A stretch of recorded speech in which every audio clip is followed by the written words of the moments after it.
Listen to me.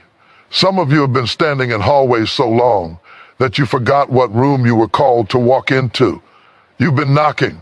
You've been waiting. You've been wondering if God forgot your address. But I came to announce to somebody tonight, the door you waited for is opening.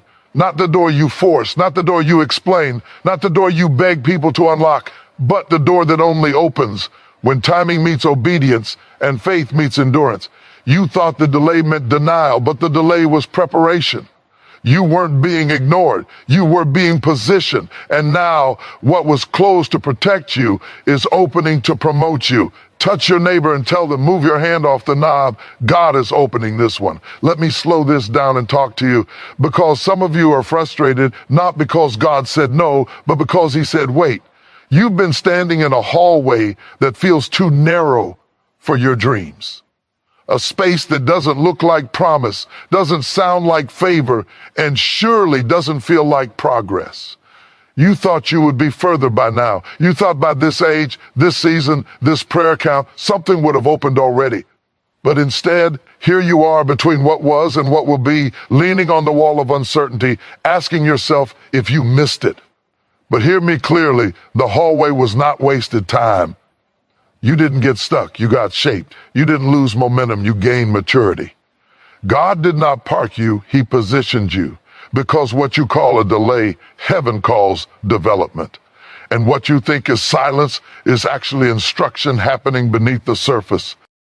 The hallways where God teaches you how to breathe without applause. It's where you learn how to obey without recognition. It's where you discover whether you're in love with the calling or addicted to the crowd.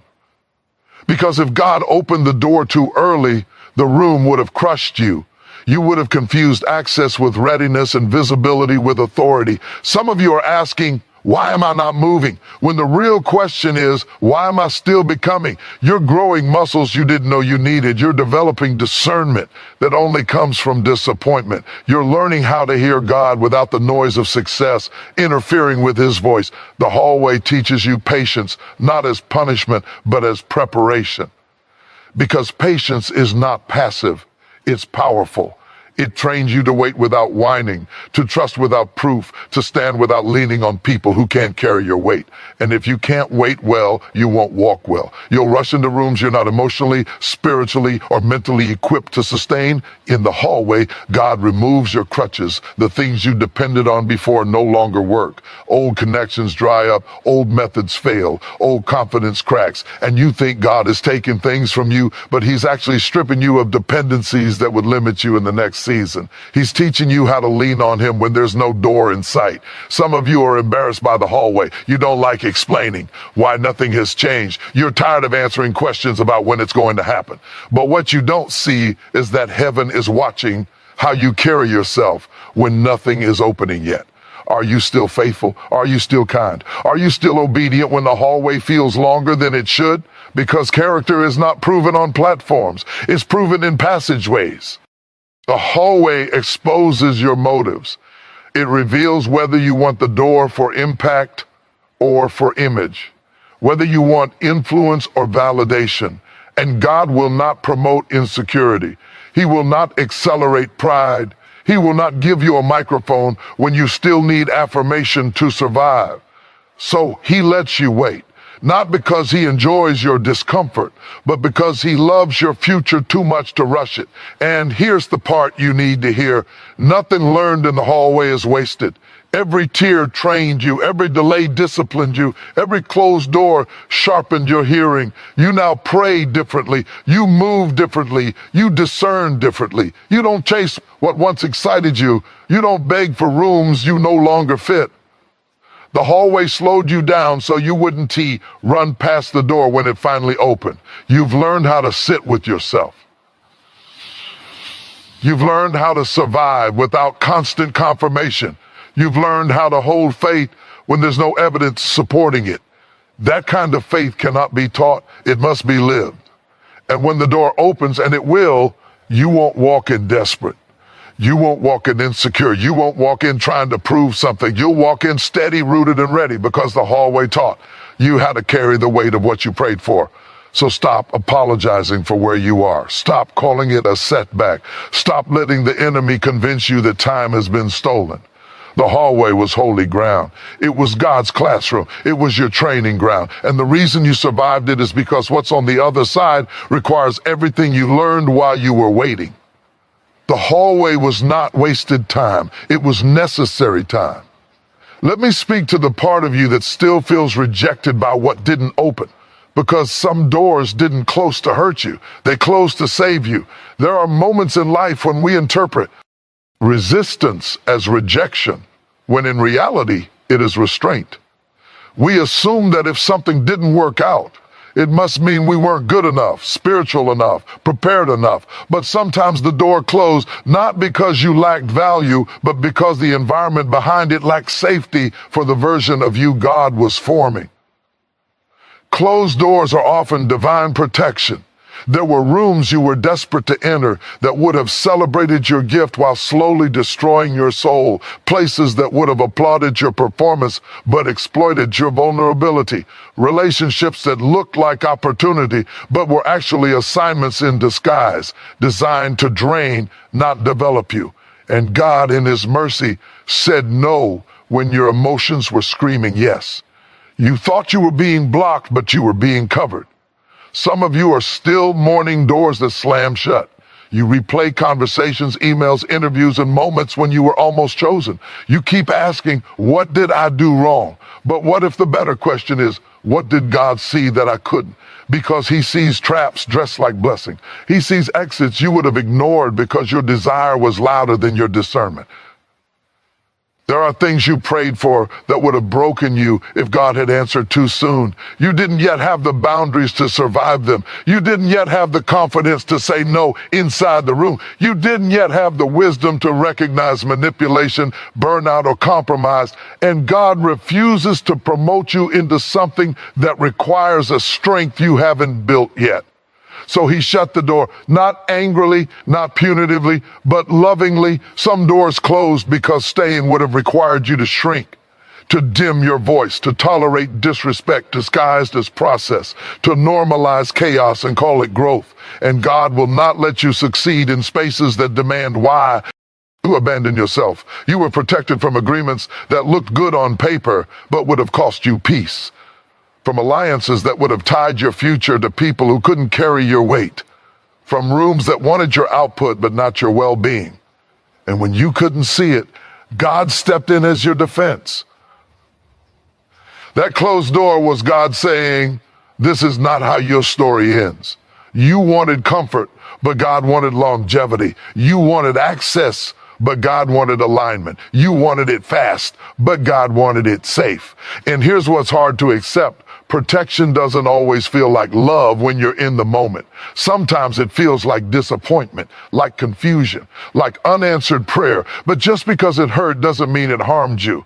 And just because it closed doesn't mean it failed. It succeeded in keeping you alive. There are versions of you that never existed because God blocked what would have bruised you beyond recognition. You never became bitter because you never entered that space. You never lost your integrity because you never had to compromise to stay. You never broke in ways you wouldn't have recovered from because God intervened before the damage became permanent. Some of you need to stop begging God to reopen doors He intentionally shut. You're asking Him to override His own protection. You're romanticizing a season that nearly destroyed you. You're forgetting how drained you were, how anxious you were, how small you felt while standing there knocking. God didn't close the door because you weren't enough. He closed it because you were too valuable. And the enemy wants you to believe the closure was a curse when in truth it was a covering. If you had gotten what you wanted then, you might not be standing today with clarity, strength, and faith intact. That door closing was the mercy you didn't recognize at the time. One day, why? Well, thank God for what didn't work out. You'll look back and realize that what felt like rejection was actually redirection. That the door you cried over was too small for the person you were becoming. That God was not withholding from you. He was protecting what was ahead of you. And when the right door opens, you'll walk in without fear, without compromise, without losing yourself, because you were preserved. Closed doors are not always lost. Sometimes they are life-saving grace. Let me speak to the weary part of you that's tired of pushing, pulling, proving, and performing. Because some of you didn't lose momentum. You lost peace trying to make something happen that was never meant to be forced. There is a kind of exhaustion that doesn't come from hard work, but from striving, from trying to open doors with pressure instead of presence, from believing that if you just push harder, explain better, network more, pray louder, something will finally give. But hear me, what is forced is never favored. God never asks you to break the door down. He asks you to trust him enough to step back. There are moments when your effort actually delays what grace is ready to release.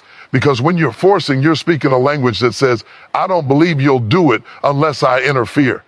And God is not offended by your desire, but he will not reward your anxiety. He will not anoint your control. He will not bless what was born out of fear. Some doors don't respond to sweat. They respond to surrender. You were never meant to manipulate your way into destiny. You don't have to convince people to see your worth. You don't have to over-explain your calling. You don't have to chase validation from rooms that can't recognize oil when it enters. When it's God, the door opens with authority, not argument. Forcing makes you settle. It makes you compromise your standards, use to get access.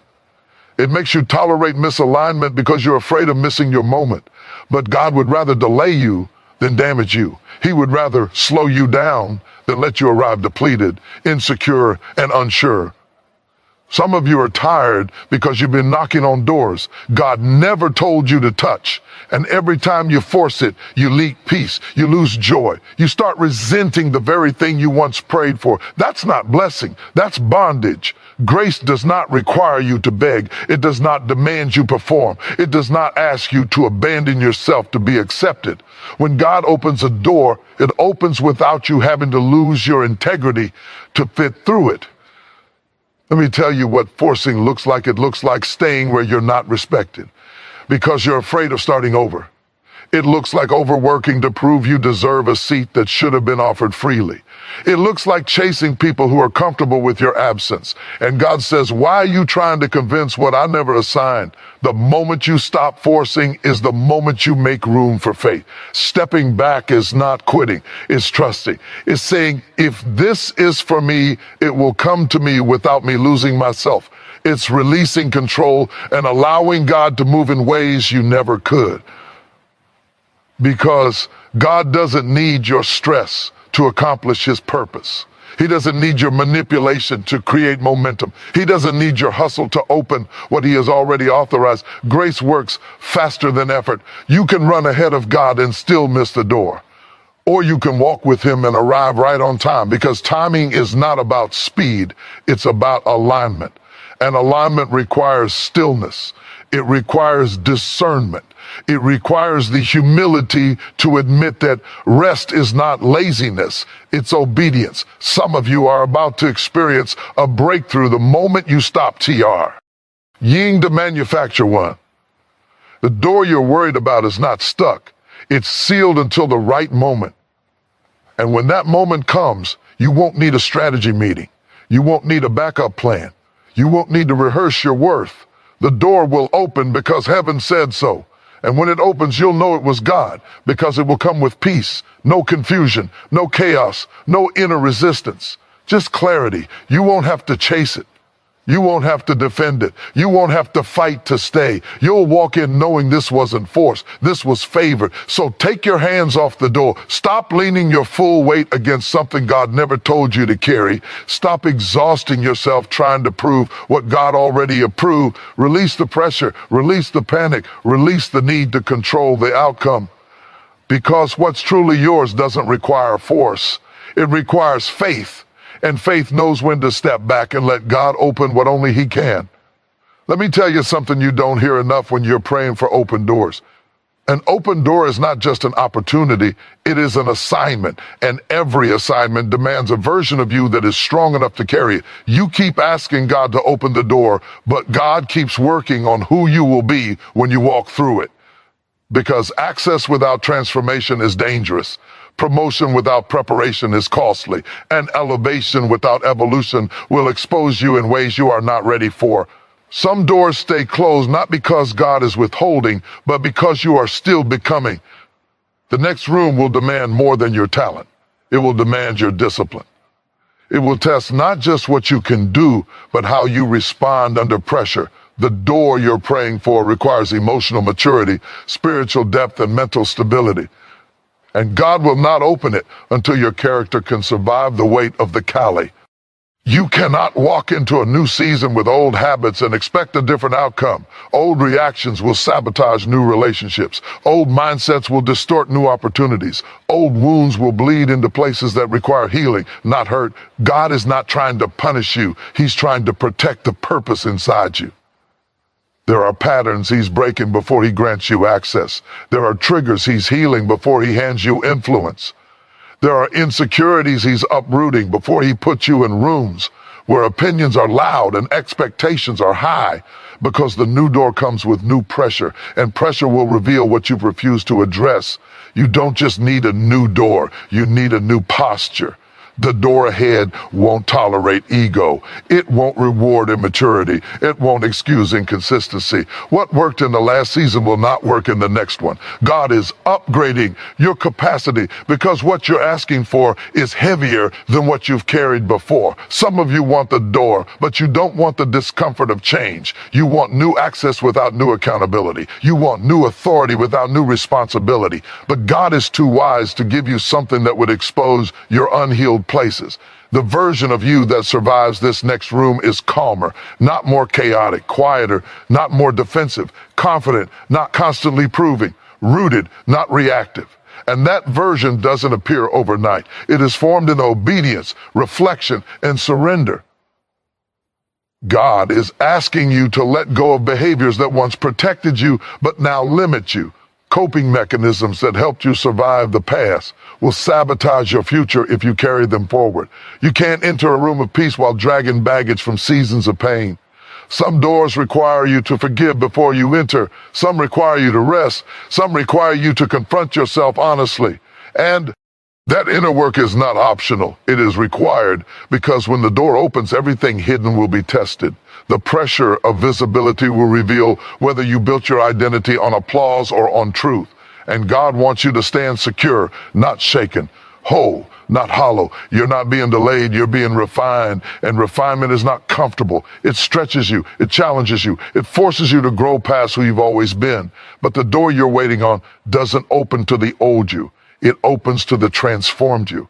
When you finally walk through it, you won't be begging for acceptance. You won't be anxious about approval. You won't be afraid of being exposed. You'll walk in with clarity, self-control, and discernment, because you did the work before you arrive. God is not interested in rushing you into rooms that will require a version of you that doesn't yet exist. So let him finish the work. Let him mature your responses. Let him sharpen your discernment. Let him strengthen your identity, because when that door opens, it won't just change your position. It will test your posture. And God wants you to walk in ready, not rushed. Let me talk to the you that doesn't move the same anymore because something changed while you were waiting. There was a time when every opportunity excited you. Every invitation felt like confirmation. Every open door looked like God. You ran fast, said yes quickly, trusted easily. But then life happened. Disappointment happened. Betrayal happened. Closed doors happened. And somewhere in the delay, God did something deeper than you realized. He sharpened your discernment. The waiting season trained your eyes.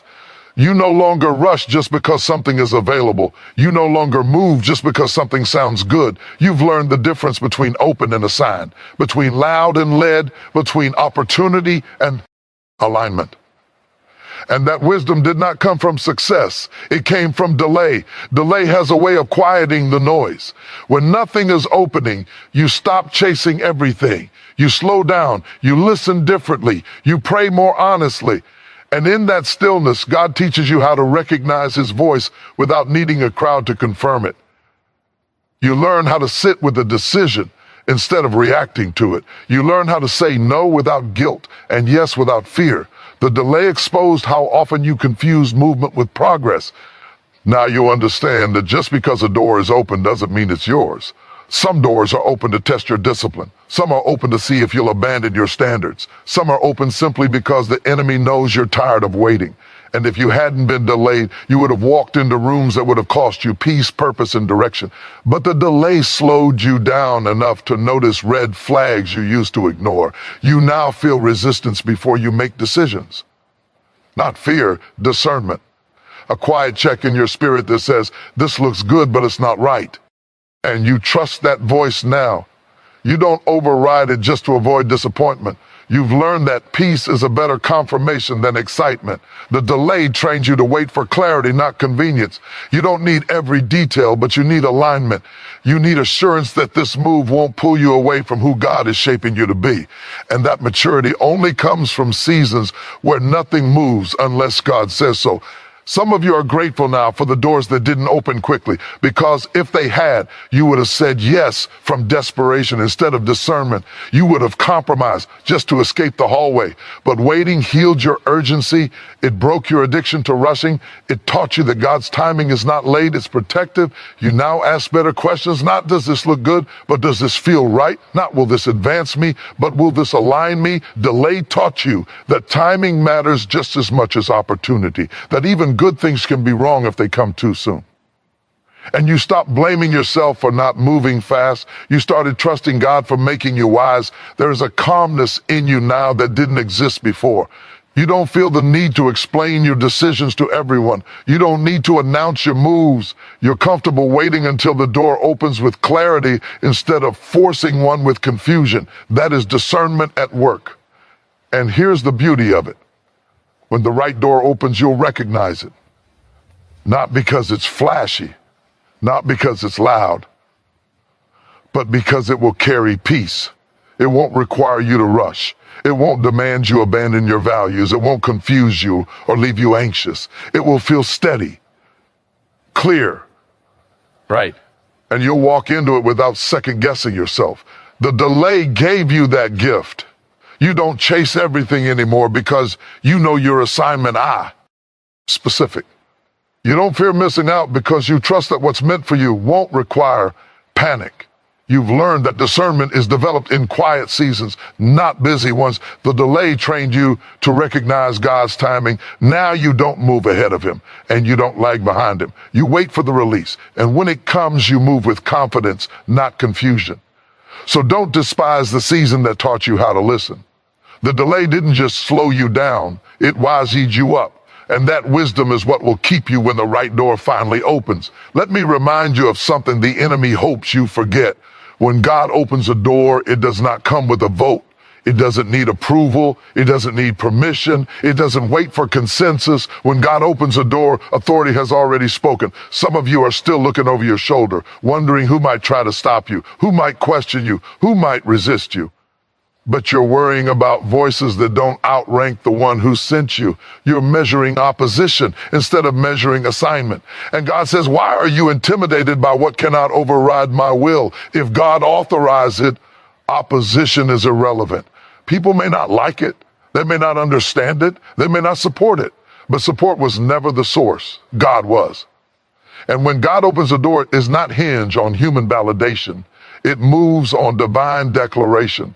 There will always be someone uncomfortable with your elevation, someone threatened by your growth, someone who knew the old you and cannot adjust to the new authority on your life. But resistance does not mean the door is wrong. It often means it's right, because doors opened by God disrupt comfort zones. They expose insecurity. They reveal jealousy. They challenge systems that benefited from you staying small. And when those systems feel threatened, they push BA. But pushback is not proof of failure. It's confirmation of impact. Some of you thought if God opened the door, there would be no resistance. But that's not biblical. That's wishful thinking. God opens doors in the presence of enemies. He prepares tables in front of opposition. He promotes you where doubters can see it clearly. And here's the truth. You don't need to fight to keep what God gave you. What God opens, no one can shut. Not gossip, Not sabotage, not misrepresentation, not delays, not spiritual warfare, not even your past mistakes. Because when God opens a door, he stands guard over it. You are not walking in alone. You are walking in covered. People may try to disqualify you with history, but God qualifies you with purpose. They may bring up where you came from, but God announces where you're going. They may question your readiness, but God already weighed you and found you prepared. You don't have to defend yourself when God is your defender. Stop arguing with people who don't control access. Stop shrinking because someone is uncomfortable with your calling. Stop dimming your light to make insecure people feel safe. If God opened the door, your job is not to convince critics, it's to obey God. Let them talk. Let them doubt. Let them misunderstand. The door is still open. And here's what's powerful. God doesn't just open the door, he sustains it. He keeps it open when pressure rises. He keeps it open when attacks come. He keeps it open when your confidence wavers. Because the door is not held up by your strength. It's held up by his sovereignty. You didn't get here because people liked you. You got here because God chose you. And when God chooses, he commits. Some of you are afraid that one mistake will shut the door. That one misstep will undo everything. But hear me. This door was opened by grace, not perfection. God knew your flaws before he gave you access. He factored in your humanity when he wrote your assignment. That's why no one can close it, not even you, because what God opens, he opens with mercy. He opens with covering. He opens with patience. He opens with purpose bigger than your weakness. You don't need to panic when resistance shows up. Resistance does not have authority. It only has volume. And volume does not equal power. The loudest voice in the room is not always the highest ranking one. Heaven outranks hell. So walk boldly, speak confidently, move without apology. Not because you're arrogant, but because you're assured. Assured that if God opened this door, it is not fragile. It is not temporary. It is not conditional on human approval. It is established. You are not trespassing. You are assigned. You are not lucky. You are called. You are not overstaying. You are planted. When God opens the door, no one can close it. So stop hesitating at the threshold. Stop second guessing your calling. Stop waiting for permission you already have. Walk through it with confidence. God already secured the door. Let me speak to the moment right after the door opens, because this is where many people hesitate. You prayed for it. You waited for it. You endured for it. And then suddenly there it is, open, available, calling your name. And instead of moving, you freeze. Not because you don't want it, but because now the cost is real. Now faith is required not as a concept, but as a decision. Open doors still demand courage. An open door does not remove fear. It exposes it. It reveals every doubt you managed to survive while waiting. It forces you to confront the voice that whispers, what if you fail? What if you're not ready? What if this is too much? And that voice is loudest when faith must become action. Faith is not standing at the door believing it will open. Faith is walking through it when He does. Some of you are shocked that God actually answered. You prepared for waiting, but you didn't prepare for movement. And now you're standing at the threshold, overthinking, replaying old mistakes, measuring yourself against imagined expectations. But the door didn't open for your perfection. It opened for your obedience. Walking through requires trust, not certainty. You will not have all the details. You will not feel fully ready. You will not be completely fearless. If you waited to feel confident before moving, you would stay stuck even with the door wide open. God doesn't give you the whole map. He gives you the next step. And the next step requires courage. Some of you are tempted to admire the open door instead of entering it. You talk about it. You thank God for it. You tell others about it, but you haven't moved. And delayed obedience is still disobedience. Not because God is angry, but because fear has found a hiding place. Walking through means leaving familiar ground. The hallway was uncomfortable, but it was predictable. You knew how to survive there. The open door leads to responsibility, exposure, and growth. And growth is risky It demands that you trust God beyond what you've already mastered. Faith means stepping into uncertainty with obedience as your anchor. You may not know how it will work out, but you know who sent you. You may not know how long it will take, but you know the door didn't open by accident. You may feel weak, but faith is not the absence of weakness. It's the decision to move anyway. Some of you are afraid that walking through the door means you can't go back. And you're right. Faith is irreversible. Once you step into obedience, comfort is no longer an option. But stagnation was never safety. It was just familiar. The door didn't open to impress you. It opened to transform you. Walking through means accepting response. Ability for what you prayed for. It means stewarding opportunity with humility. It means showing up even when you feel inadequate. It means trusting that God will meet you on the other side of obedience, not before it. And yes, you may stumble. Yes, you may need help. Yes, you may learn as you go, but you will not be alone. God does not open doors and abandon people. He walks with those who walk by faith. He supplies grace for every step you take in obedience. He strengthens you as you move, not while you hesitate. Faith is movement, not reckless movement, but responsive movement. Movement that says, I don't have all the answers, but I trust the one who opened this door. Movement that chooses obedience over overthinking. Movement that prioritizes calling over comfort. The door you're facing is not a test of your talent. It's a test of your trust. And here's the truth. You don't grow confident before you move. You grow confident because you move. Courage is built in motion. Strength is revealed in obedience. Clarity comes after the step, not before it. So don't stand there analyzing what could go wrong.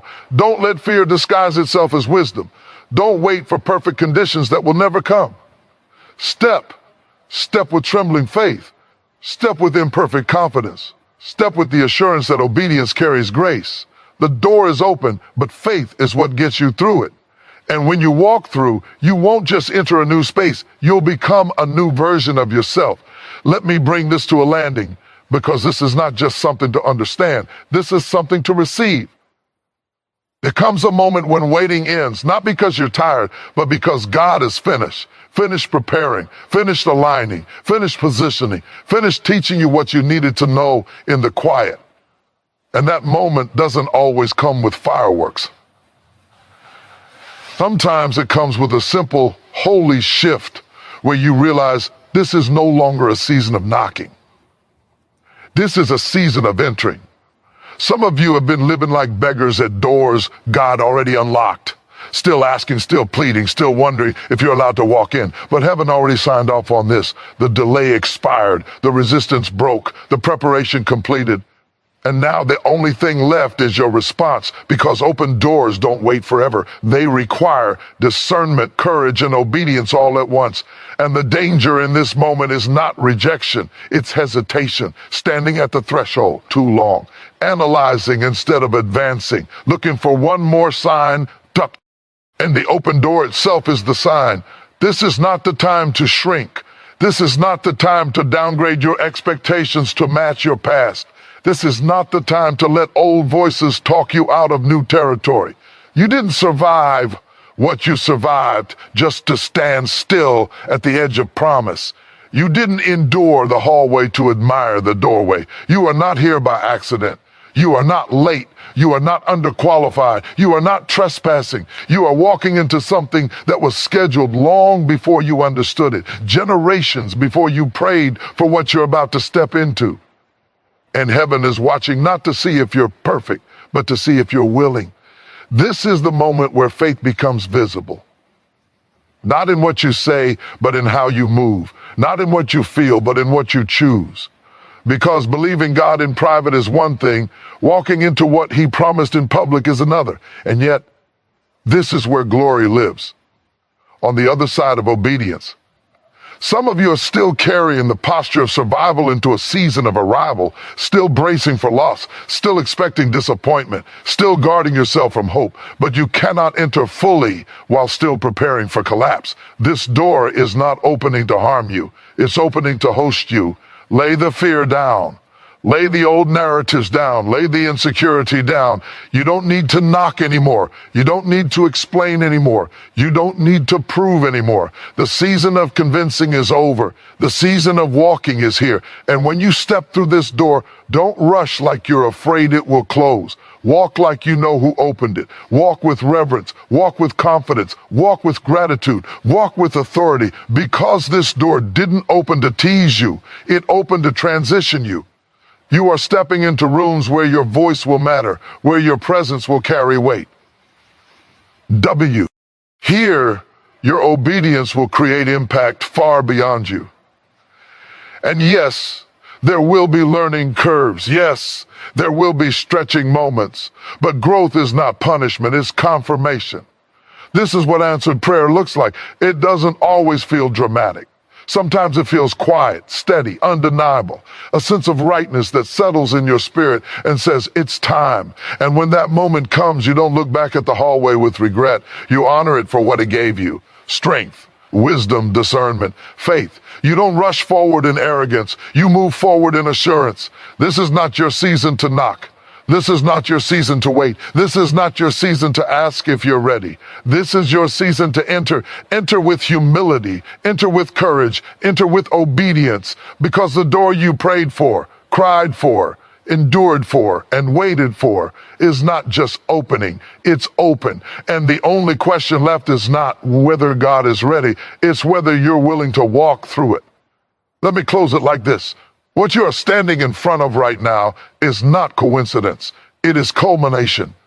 Every delay, every closed door, every quiet hallway moment was leading here. You were not forgotten. You were not overlooked. You were being formed for a moment that requires everything you've become. This is not about hype. This is about obedience. The door is open because heaven said it was time. Time for movement. Time for courage. Time for alignment. Time for faith to stop being a belief and start being a step. You don't need more confirmation. You are standing in it. So don't walk through this door dragging fear from old seasons. Don't carry doubt into a space God prepared for confidence. Don't shrink yourself in rooms God opened wide for your growth. Walk in with gratitude, but also with authority. Because you didn't break in, you were invited. Remember, open doors don't mean the end of challenges. They mean the beginning of purpose. And you are not walking alone. The same God who kept the door closed to protect you is the same God who opened it to promote you. So step forward, not rushed, not afraid, not uncertain, but rooted, ready, resolved. Because the door you waited for is open. And this time it's not opening behind you, it's opening before you.